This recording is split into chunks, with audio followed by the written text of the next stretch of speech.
దేవుని నామానికి మహిమ కలుగునుగాక.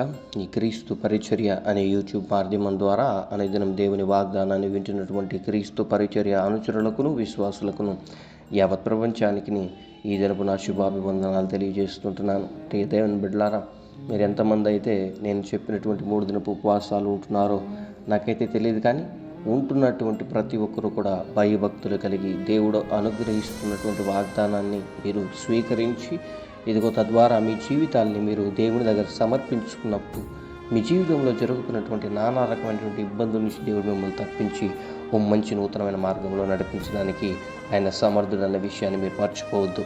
ఈ దినాన దేవుడు మనకు కలుగుతున్నటువంటి సకల విధమైన శ్రమలలో నుంచి మనల్ని తప్పిస్తాడు. మనకు కలుగుతున్నటువంటి నానా రకమైనటువంటి ఇబ్బందుల నుంచి మనల్ని విడిపిస్తాడు. మన ప్రార్థన మనకు విజయాన్ని అనుగ్రహిస్తుంది. దేవుని వాక్యం మనకు ఓదార్పును అనుగ్రహిస్తుంది. మనం ఎలా బ్రతకాలో, ఈ కష్టకాలంలో, ఈ భయంకరమైనటువంటి దినాల్లో మనం ఎలా బ్రతకాలో మనకు నేర్పిస్తుందన్న విషయాన్ని మీరు జ్ఞాపకం చేసుకోవాలి.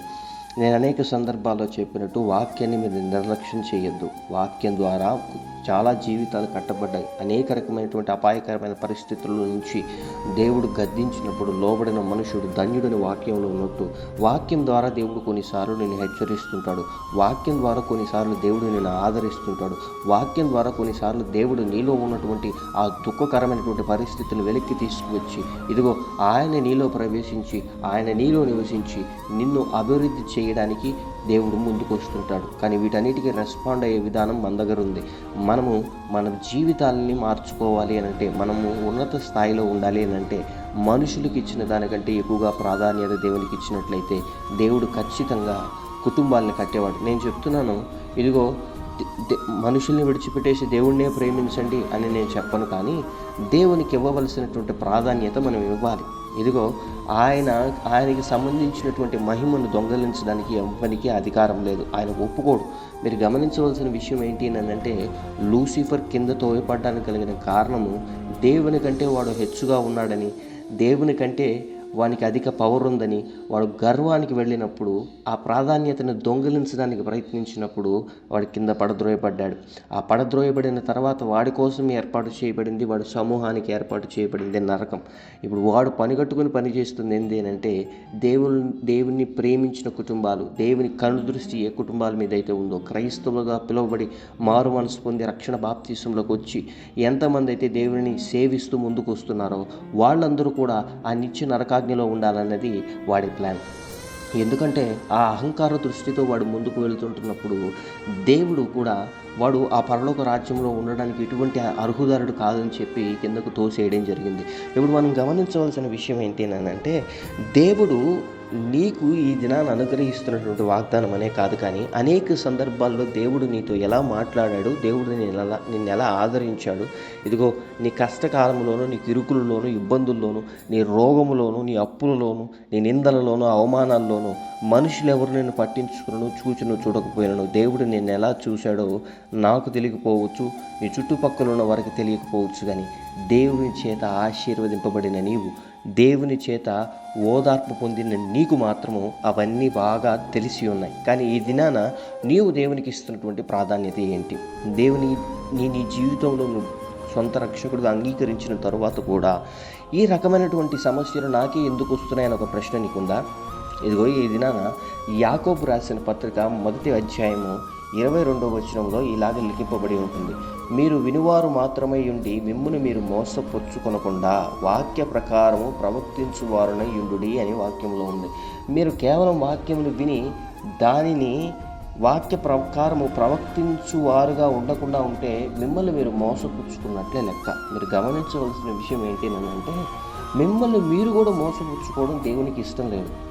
మిమ్మల్ని మీరు కూడా అపాయ మార్గంలో పెట్టుకోవడం దేవునికి ఇష్టం లేదు. మిమ్మల్ని మీరే మోసపుచ్చుకోకుండా, మిమ్మల్ని మీరే అపాయ మార్గంలో పెట్టుకోకుండా దేవుడు మిమ్మల్ని కాపాడుతున్నాడంటే, ఆయన మిమ్మల్ని కావాలనే అపాయ మార్గంలోకి నెట్టేస్తాడా?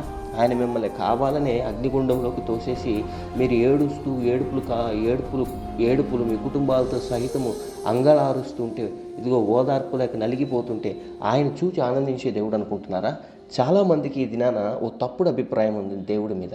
నీ సొంత నిర్ణయాలను నువ్వు తీసుకొని పరిగెత్తుతున్నప్పుడు కొన్నిసార్లు దేవుడు బ్రేక్ వేస్తాడు. ఎందుకనంటే, బాగా తృప్తి పొందిన నీవు, బాగా ఆశీర్వదింపబడుతున్న నీవు, బాగా డబ్బున్న నీవు, బాగా పేరు ప్రఖ్యాతి పొందిన నీవు సడన్గా రోడ్డు మీదకి వచ్చేయడం జరుగుతుంది.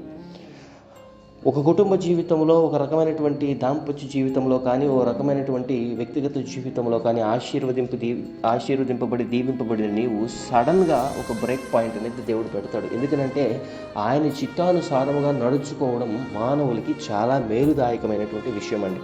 కానీ మానవులు ఎవరు దాన్ని పట్టించుకోరు. నేను ఎందుకు చెప్తున్నానంటే, ఒకానొక దినంలో దేవుని చిత్తము కాదని నేను కూడా అనేక సందర్భాల్లో దేవుని దుఃఖపరిచి చేసిన పనులు ఉంటాయి. కానీ దేవుడు నాకు అన్ని బ్రేక్ పాయింట్లు పెట్టినప్పుడు, ఆ బ్రేక్ పాయింట్ల దగ్గర ఆగిపోయి నేను ముందుకు వెళ్ళలేక, వెనక్కి రాలేక నలిగిపోతుంటున్నప్పుడు ప్రభు పని చేస్తున్నాడన్న ఒక విషయాన్ని నేను జ్ఞాపకం చేసుకున్నాను. అందుకో నేను ఎందుకు అంటున్నానంటే, ఈ మాట నా సొంత ఆలోచనలను నెరవేర్చుకోవడానికి ముందుకు వెళ్తున్నప్పుడు అందులో ఎంత అపాయం ఉందో నాకైతే తెలియదు. కానీ ఆ పనులను నేను చేస్తున్నప్పుడు ఆ అపాయకరమైన మార్గంలో నుండి నా ప్రాణాన్ని, నన్ను రక్షించిన నా దేవునిని నేను గ్రహించగలిగిన ఆ సందర్భంలో ఈ దినాన మిమ్మల్ని కూడా నేను ఒకటే అడుగుతున్నాను.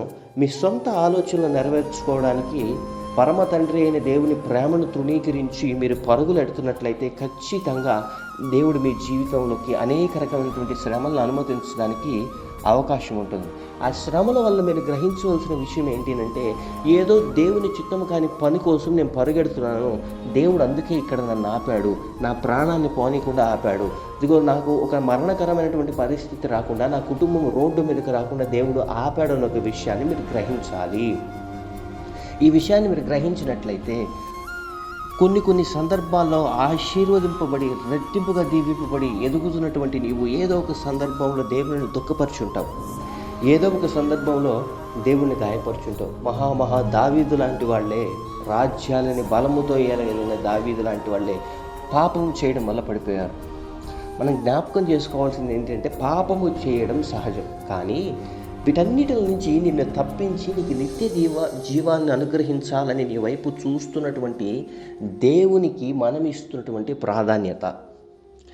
దేవునికి మనం ఎక్కడ ప్రాధాన్యత ఇస్తామనంటే, శ్రమ వచ్చినప్పుడు ప్రాధాన్యత ఇస్తాం, రోగం వచ్చినప్పుడు ప్రాధాన్యత ఇస్తాం, ఇరుకు వచ్చినప్పుడు ప్రాధాన్యత ఇస్తాం, ఇబ్బంది వచ్చినప్పుడు ప్రాధాన్యత ఇస్తాం, నానా రకమైనటువంటి శ్రమలు వచ్చినప్పుడు ప్రాధాన్యత ఇస్తాం. కానీ ఆయన లోబడనోళ్ళని ప్రజల వైపు చేతులు చాపుతూ చూస్తున్నప్పుడైతే ఎవ్వరూ ఆయన్ని చూడరు. కష్టం వచ్చినప్పుడే మనకు దేవుడు కావాలి, రోగం వచ్చినప్పుడే డాక్టర్ కావాలన్నట్టు కష్టం వచ్చినప్పుడే దేవుడు కావాలి. కానీ ఈ పరిస్థితుల్లో కూడా ఆయన మనుషులలాగా, ఇదిగో కష్టం వచ్చినప్పుడే నేను మీకు కనిపిస్తాను, ఇదిగో మీకు ఏదైనా సమస్య వచ్చినప్పుడే నేను కనిపిస్తాను అనే దేవుడు కాదు. కష్టం వచ్చినను నీవు ఆయనకు మొర్ర పెట్టినడలా ఆ కష్ట దినములలో నుంచి ఆయనను లేవనెత్తి దీవించే దేవుడని వాక్యంలో ఉంది. మీరు గమనించవలసిన విషయం, వాక్యము మీతో ఎలా మాట్లాడుతుంది. మీ సొంత ఆలోచనలు నెరవేర్చుకోవడానికి మీరు ముందుకు వెళ్తున్నట్టు వాక్యం విని అవలంబించకుండా, దాన్ని మీ జీవితంలో మీరు అనువదించుకోకుండా, ఏముందలే ఇట్లాంటి వాక్యాలు చాలా వింటుంటాం, ప్రభు రాకడ చిన్నప్పటి నుంచి చెప్తున్నారు, వస్తుంది రావట్లేదు, అది వచ్చినప్పుడు వస్తుంది. మన జీవితంలో మనం బతకాలనుకునేది ఉన్నది ఒకటే జీవితం కదా, ఎట్లయినా బతుకుతాం, సంతోషంగా బతుకుతాం. మనం ఏ రకంగా అయినా జీవించడానికి ఇష్టపడదాం, మన జీవితాన్ని, మన శరీరాన్ని మనం తృప్తిపరచుకోవడానికి ఇష్టపడదాం, మన కోరికలను మనం తృప్తిపరచుకోవడానికి ఇష్టపడదామని మనం ముందుకు అడుగులు వేసినట్లయితే తస్మాత్ జాగ్రత్త, నువ్వు ఆశీర్వదింపబడి ఉంటే రోడ్డు మీదకి లాక్కొస్తాడు దేవుడు. నీ సొంత ఆలోచనలతో నువ్వు బతకడానికి దేవుడు స్వేచ్ఛ ఇచ్చాడు, కానీ నీ ప్రాణాన్ని నువ్వే తీసుకోవడానికి నీకు అర్హత లేదు. ఈ దినాన ఆత్మహత్యలకి ఎట్లా జరుగుతున్నాయి అంటారు చూస్తారా? దేవుణ్ణి ప్రేమించుంటారు, దేవుని చేత ఆశీర్వదింపబడి ఉంటారు, కానీ లోకంలోకి ఏడవబడి నానా రకమైనటువంటి సమస్యల చేత, నానా రకమైనటువంటి తెలియని ఇబ్బందుల చేత ఇరుక్కొని ఈ దినాన దేవునికి వ్యతిరేకమైనటువంటి దిశలో పాపాన్ని మూటగట్టుకుని ఆ పాపంలోంచి బయటికి రాలేకుండా అనేక రకమంది మరణిస్తున్నారు. చూడండి, దేవుడు ఖచ్చితంగా ఏర్పాటు చేసుకున్న మనిషిని ఆయన ఆయుష్ కాలం ఇచ్చిన పర్యంతం వరకు ఆశీర్వదించి కాపాడి భద్రపరిచి తర్వాత ఆయన తీసుకుంటాడు. ఎందుకు మరణించాలండి? మరణం లేకుండానే పరలోక రాజ్యానికి దేవుడు తీసుకువెళ్ళిపోవచ్చు కదా అని అంటే, యేసు ప్రభువు మరణించలేదా ఈ భూమి మీద? ఆయనకు వచ్చినటువంటి ఘోరమైనటువంటి మరణము మనకి ఎవరికైనా వచ్చుంటుందా? రాలేదు. యేసు ప్రభు వారు ఎలా బ్రతికారో ఈ భూమి మీద, ఆయన ఎలా మరలా తిరిగి రాబోతున్నాడో చూపించాడు, ఎలా బ్రతకాలో చూపించాడు, ఏ మాదిరికరంగా బ్రతకాలో చూపించాడు. కానీ ఇది వాక్యం మనకు మొత్తం తెలుసు. వాక్యంలో ఉన్నటువంటి మర్మాలు మనకు కొంతమందికి అన్నీ తెలుసు. కానీ దేవుని ప్రేమను గుర్తెరుగు వారై ఉండకుండా మన సొంత ఆలోచనలు మనం నెరవేర్చుకోవడానికి ప్రయత్నం చేస్తే ఆఖరిలో వచ్చేది శాపం, ఆఖరిలో వచ్చేది భయంకరమైనటువంటి ఉపద్రవం, ఆఖరిలో వచ్చేది కన్నీరు, ఆఖరిలో వచ్చేది నిట్టూర్పు, వేదన. తెలియని సందర్భంలో కుమిలిపోతున్నటువంటి పరిస్థితులు, ఏదో తెలియని సందర్భం. ఆ సందర్భం ఎందువల్ల నేను బాధపడుతున్నానో నీకు తెలియదు. ఈ రకమైనటువంటి మాటలు మనుషులు మాట్లాడుతుంటారు. నేను ఎందుకు బాధపడుతుందో తెలియట్లేదు పాస్టర్ గారు, నా వల్ల బ్రతకాలని అనిపించట్లేదు.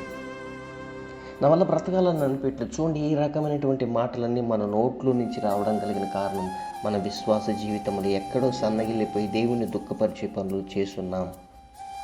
వాక్యం వింటున్నాం, వాక్యం తెలుసు, ప్రార్థన తెలుసు, కానీ ఇవేవి ఆ సమయంలో నీకు గుర్తు రానికుండా చేసి నీ సమస్యల్ని నీకు భూతద్దంలో పెట్టి పెద్దగా చూపించి దేవుని నుంచి నేను కంప్లీట్గా దూరం చేసి నరకానికి పాత్రుడు చేయాలన్నదే లూసిఫర్ వాడి సమూహం యొక్క కుట్ర. దీన్ని గమనించు ప్రియ సహోదరి సహోదరుడా. ఈ దినాలను మరణానికి కానీ, ఈ దినాలను అనారోగ్య పరిస్థితికి కానీ పాత్రుడు అయి ఉండడానికి, పాత్రురాలు అయి ఉండడానికి అర్హత లేదు. ఆ శ్రమను అనుభవిస్తున్నావంటే ఎక్కడో దేవుడికి చెక్ పాయింట్ పెట్టున్నాడు. ఆ చెక్ పాయింట్ గమనించు. నువ్వేం తప్పుదమ్ము చేసావు ఒప్పుకో దేవుడి దగ్గర. నువ్వు ఎక్కడైతే దేవుడిని దుఃఖపరిచావు, ఎక్కడైతే ఆగిపోయి ఉన్నావో ఆ సందర్భంలో నుంచి మొర్రపెట్టి దేవుడికి ఈరోజు ఖచ్చితంగా దేవుడు నీ జీవితాన్ని మార్చబోతున్నాడు. ఆయనని హెచ్చించబోతున్నాడు.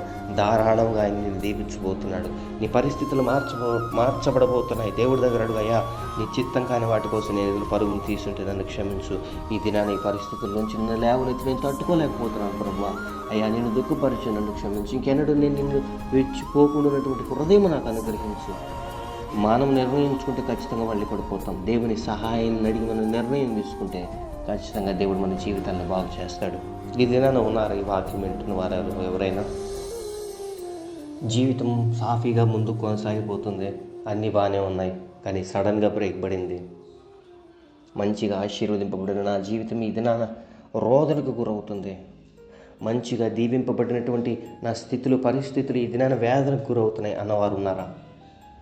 ఉన్నట్లయితే ఈ దినాన మీరు ఏ తప్పిదమ్ములు చేశారో మాకు తిరిగిపోవచ్చు, కానీ నీకు దేవుడికి బాగా తెలుసు. ఏ దినానైనా నువ్వు అడుగుతావా, నేను ఆశీర్వదిద్దాం, నేను లేవనెత్తుదాం, నేను ఓదారుద్దామని దేవుడు చూస్తున్నాడు.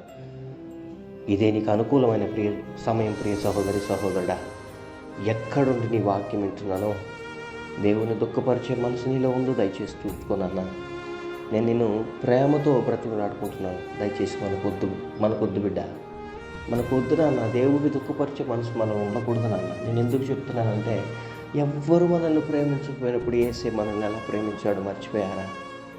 ఎవ్వరు మనల్ని ఓదార్చినప్పుడు, అందరూ వెళ్ళిపోయినప్పుడు, నా జీవితంలో నాకు ఓదార్పు కొదువైనప్పుడు, ఆదరణ కొదువైనప్పుడు నన్ను ఎవరు ప్రేమించలేదండి. ఏ ఒక్కరు నన్ను దగ్గరికి చేర్చలేదు. అందరూ దూరం పెట్టేశారు, ప్రతి ఒక్కరు దూరం పెట్టేశారు. నేను ప్రభు ప్రేమను తలుచుకుంటుంటే నాకు ఇప్పటికీ ఏడుపు వస్తుంది. అయ్యా ఎందుకు నాయన ఈ పాపని ఎందుకు ప్రేమిస్తున్నాను? ఆయన లేకపోతే ఈరోజు నేను లేనండి. నిజంగా నాకు కన్నీటితో చెప్తున్నాను నేను. మీరు కనుక దేవుడిని దుఃఖపరుస్తున్నట్లయితే దయచేసి వద్దు బిడ్డ, నా మాటేనండి. ఓ దైవ సేవకుడుగా నేను మిమ్మల్ని బ్రతిమలాడుకుంటున్నాను. దేవుడిని దుఃఖపరిచి, దేవుడిని ఆయాసపరిచి, దేవుడి హృదయాన్ని గాయపరిచే మనసు మనకు వద్దు నాన్న. ఆ జీవితం, ఆ సంతోషాలు మనకొద్దు. దేవుడి మీద ఆధారపడదు. ఈ దినాన్ని కాకపోయినా ఏదో ఒక దినాన్ని దేవుడు హెచ్చిస్తాడు బిడ్డని. నీకు అన్నిటిని నాట్యంగా మారుస్తాడు. నేను ఈ కుటుంబ సమస్యల నిమిత్తం నలిగిపోతే ఏడుస్తున్నావు చూసావా, వాటన్నిటిని దాటిపోలేదు నాన్న. ఆయన నిన్ను ఆశీర్వదిస్తాడు, ఆయన నిన్ను దీవిస్తాడు, ఉన్నత స్థాయిలో ఉంచుతాడు. ఈ దినాన ఒక రకమైనటువంటి నలిగిపోయిన స్థితిలో ఉండి నువ్వు వాక్యం వింటున్నట్లయితే ప్రభు ప్రేమని నేను నీకు పంచుతున్నాను, ప్రభు ప్రేమని నేను నీకు చూపిస్తున్నాను. ఈ వాక్యం వినువారై ఉండి మాత్రమే కాకుండా దానిని మీరు అనుసరించుకుని మీ జీవితంలోకి దాన్ని అనువదించుకునేలా ఖచ్చితంగా దేవుడు ఆశీర్వదిస్తాడు బిడ్డ. నువ్వు ఉన్నత స్థాయిలో ఉంటావు, నీకు మంచి ఉద్యోగం వస్తుంది, మంచిగా దేవుడు వివాహం చేస్తాడు. తొందరపడద్దు, తొందరపడి నిర్ణయాలు తీసుకోవద్దు. దేవుని బాధపరచొద్దు, దుఃఖపరచొద్దు. అనారోగ్య పరిస్థితులు, ఇరుకులు, ఇబ్బందులు వస్తాయనన్న ఎక్కడైనా మనం దేవుని దుఃఖపరచమేమో ఇద్దరం పరిశీలించుకుందాం. దేవుడిని బాధపరచమేమో పరిశీలించుకుందాం. మన పరిస్థితులను మార్చగలిగిన దేవుని వైపు చూద్దాం. ఆయనకు అవకాశం ఇద్దాం. ఆయన వాక్యానికి ఆయన ప్రాధాన్యత ఇస్తూ, ఆ ప్రార్థనకి ప్రాధాన్యత ఇస్తూ మనం ముందుకు కొనసాగిపోదాం. ఖచ్చితంగా మన జీవితంలో ఎక్కడెక్కడైతే చెదిరిపోయిన పరిస్థితులు ఉన్నాయో వాటన్నిటిని సమకూర్చి దేవుడు మనల్ని గొప్ప స్థాయిలో నిలబెట్టబోతున్నాడు. మంచైన వాటిని దేవుడి దగ్గరికి చేర్చి చెడైన వాటిని మనలో నుంచి వేరుపరిచి తన రాజ్యానికి వారసులుగా చేయబోతున్నాడు. అటువంటి కృప, సమాధానము మీకు, మీ కుటుంబాలకు తోడేయండి. దేవుని రాజ్యంలో మీరు పాలి భాగస్తులు పర్యంతరము దేవుడు మీకు, మీ కుటుంబాలకి తోడేయండి, నడిపించి కాపాడును గాక. ఆమెన్. ప్రార్థన. మహాపరిశుద్ధుడును, మహోన్నతుడును, సర్వోన్నతుడును, జీవాధిపతి, జీవము కలిగిన రాజా, నీకు వందనాలు.